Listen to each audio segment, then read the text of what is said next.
Frontline Updates, where we delve deep into military strategies and updates from conflict zones. Today, we're discussing the progress of the ongoing special military operation as of July 30th, 2025. I'm your host, Sharifa Muhammad MGT. I'm Colonel A.C. Oguntoye, an infantry officer. The July 30th operations reflect Russia's continued emphasis on integrated attrition across 5 lines: manpower, mobility, artillery coordination, electronic warfare, and rear logistics. High-value NATO-supplied systems, including Vampire MLRS and EW/C2 platforms, are being systematically targeted and neutralized. Multiple axes advancing in parallel suggest preparation for operational convergence, potentially enabling deeper encirclement in Donetsk and constraint in Zaporizhzhia.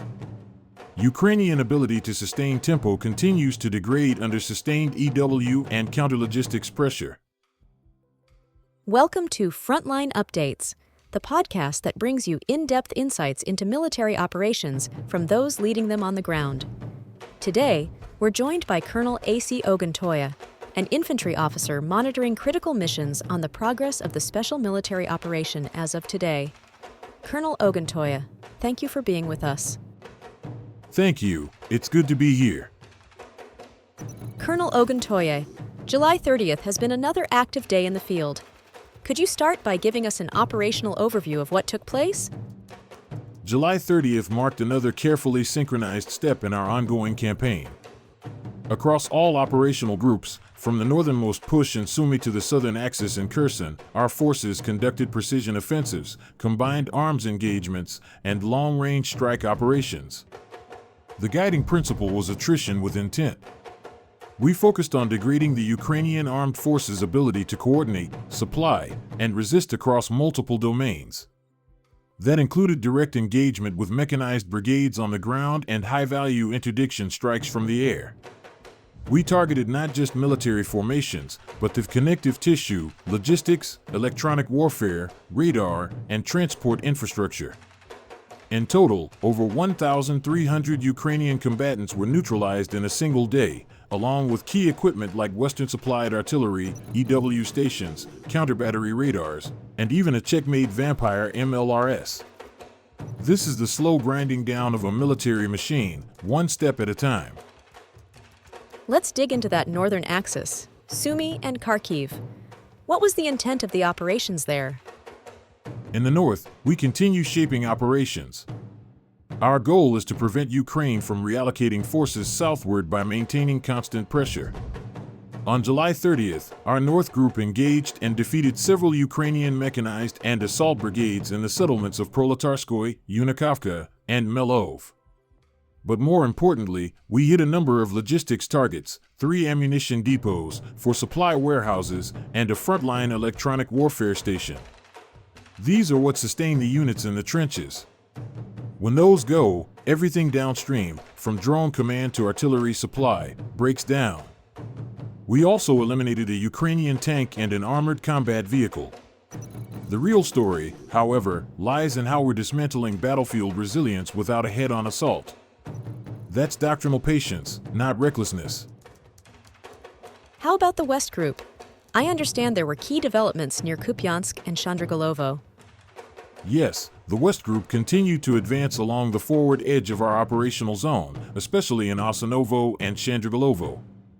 We faced resistance from mechanized and assault brigades, but overcame them decisively. This area remains critical because it's a key artery for Ukrainian troop movement and supply into the northeastern Donetsk theater. Over 245 enemy personnel were lost, but the more significant impact came from eliminating 3 EW stations and 8 ammunition depots.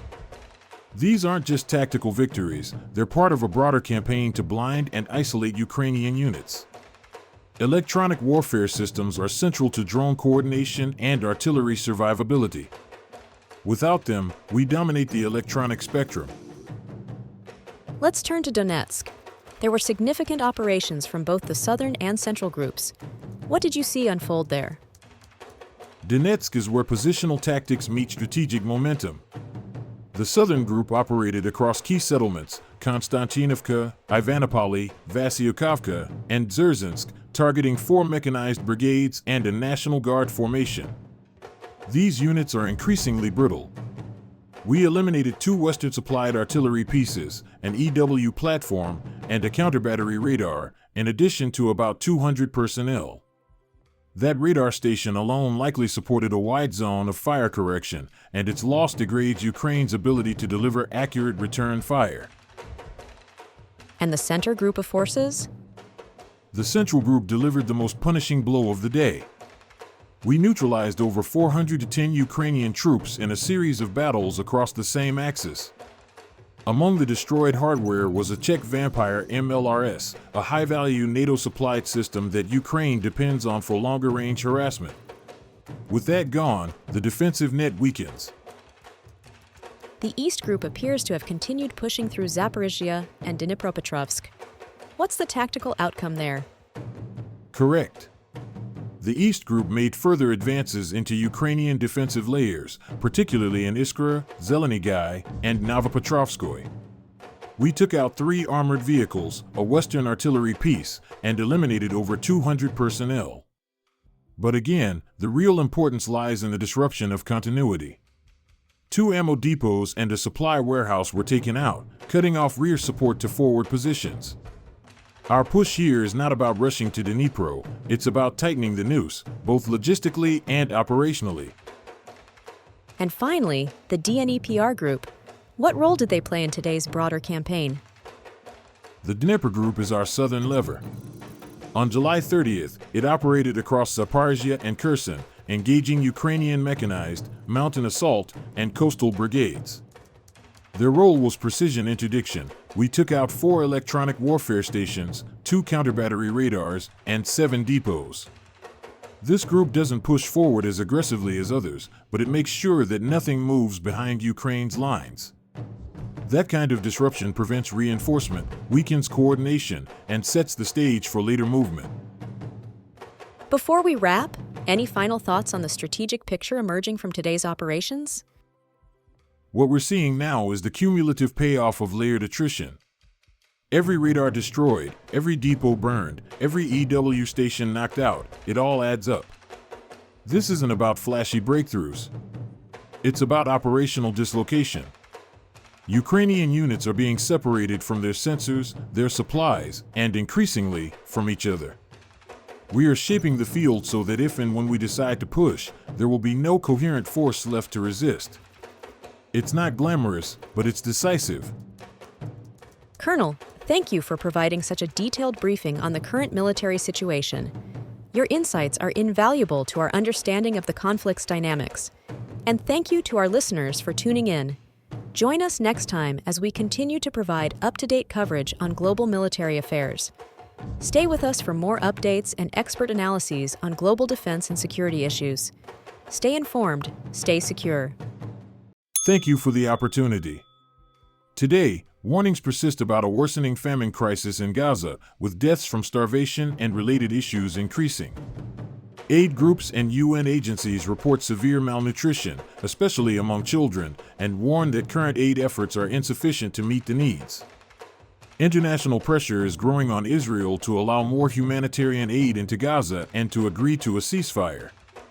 The UK has said it will recognize a Palestinian state in September unless Israel takes substantive steps to end the appalling situation in Gaza. The Gaza death toll has reached 60,000 since Israel started its assault, prompting calls for action to prevent famine and enable unhindered humanitarian aid. The UN chief is also urging for a viable two-state solution to the Israel-Palestine conflict. This has been Frontline Updates. Subscribe for daily military briefings and in-depth strategic analysis.